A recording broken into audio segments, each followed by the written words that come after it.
শুভ সন্ধ্যা বন্ধুরা, কেমন আছেন? আলহামদুলিল্লাহ আমি ভালো আছি। আমি আজকে আপনাদেরকে দেখাবো যে বাদাম কিভাবে ভাজতে হয়। আমরা আসলে সাধারণত বাদাম খেতে কিন্তু খুবই ভালোবাসি, সবাই ছোট বড় আমরা সবাই বাদাম খেতে খুব ভালোবাসি। তো এই বাদামগুলো কিভাবে ভাজতে হবে ঘরে, এটা বাজার থেকে কিনে আনা হয়েছে।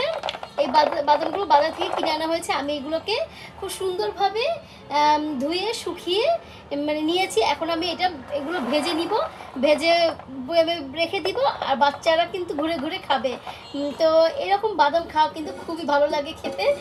তো যাই হোক বন্ধুরা, আমি আজকে এই বাদামগুলো ভাজবো আপনাদের খুব সুন্দর করে এবং ঝটপটভাবে, খুবই মজা করে এই বাদামগুলো কীভাবে ভাজা যায় সেটাই আমি আজকে আপনাদেরকে দেখাবো।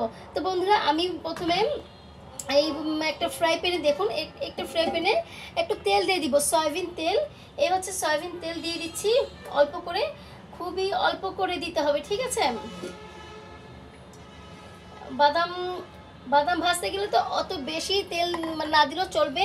তারপরে এই মানে সয়াবিন তেলের মধ্যে অল্প একটু লবণ, এই একদম অল্প সামান্য আপনাদের স্বাদ মতো লবণটা দিয়ে দিবেন।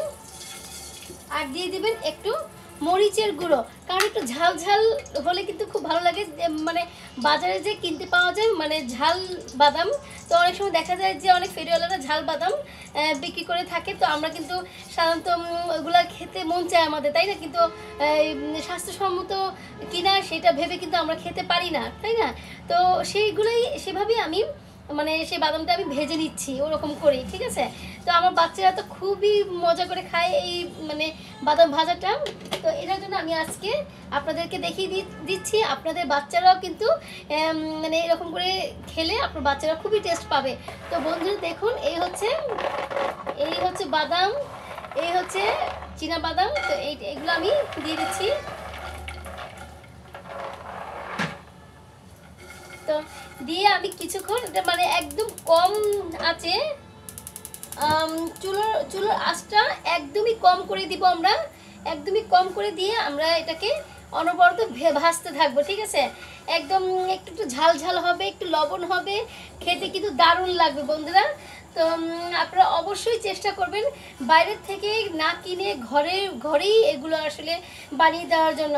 কারণ আমরা গৃহিণীরা কিন্তু মানে আমাদের যে পরিবারের যে সদস্যরা আছে, আমাদের বাচ্চা আছে, তো ওদের কথা চিন্তা করে কিন্তু আমাদের কথাটা একটু মানে মাথায় রাখতে হবে যে আমাদের কষ্টটাকে সে কষ্ট মনে করা যাবে না, ঠিক আছে? আমাদেরকে একটু কষ্ট করে আমাদের বাচ্চাদের জন্য ঘরে বসেই আমরা যেন সুস্বাদু খাবার দিতে পারি, নিজের হাতে রান্না করে বাচ্চাদের যেন খাওয়াতে পারি, আর পরিবারের সবাইকে যেন খাওয়াতে পারি, সেদিকে একটু আমাদের খেয়াল রাখতে হবে, তাই না? তো অনেকে আসলে বাইরে থেকে কিনে এনে খেয়ে নেয়, কিন্তু আমি এইটা একদমই সাপোর্ট করি না যে বাইরের কেনা একদমই খারাপ। বাইরে থেকে না কিনে নিজে ঘরে একটু কষ্ট করে বানিয়ে রান্না করে দিবেন, তাহলে দেখবেন যে স্বাস্থ্যসম্মত হবে সেটা। নিজে মানে কোনো মানে অসুখ বিসুখেও পড়বেন না সহজে, বাচ্চারা খুব সুস্থ থাকবে। তো আপনি একটু চেষ্টা করবেন। আসলে এখনকার দিনে কিন্তু কম বেশি সব গৃহিণীরাই পারে রান্না করতে। আর যদি রান্না করতে নাই জানে তাহলে কিন্তু ইউটিউব তো আছেই আমাদের হাতের কাছে, হাতে না গেলে ইউটিউব আছে, সেই ইউটিউব দেখে দেখে কিন্তু অনেকেই অনেক কিছু শিখে নিচ্ছে, ঠিক আছে?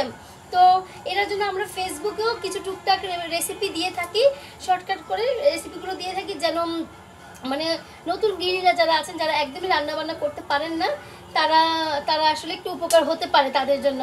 তো এই কারণে আমরা ফেসবুকে কিছু টুকটাক রেসিপিগুলো দিয়ে দিই। আপনারা অবশ্যই মানে ট্রাই করবেন, দেখে দেখে ট্রাই করবেন, দেখবেন একসময় অনেক ভালো আপনি গৃহিণী হয়ে যাবেন। তো যাই হোক বন্ধুরা, আমি চুলোর আঁচটা একদমই কম করে দিব, কারণ বাদাম ভাজতে একটু সময় লাগে। তো এটা অবশ্য একটু ধোয়াও হয়, তো একটু সময় নিয়ে একদম আপনার ধৈর্য সহকারে বাদামটা একটু ভেজে ফেলবেন। তো আমি তাহলে আজকে এই পর্যন্তই আমি ভিডিও শেষ করছি। আপনারা ভালো থাকবেন, আর ঘরে রান্না করে খাবেন, ঘরে রান্না করে বাচ্চাদের খাওয়াবেন, পরিবার সবাইকে ঘরে রান্না করে দিবেন। আসসালামু আলাইকুম।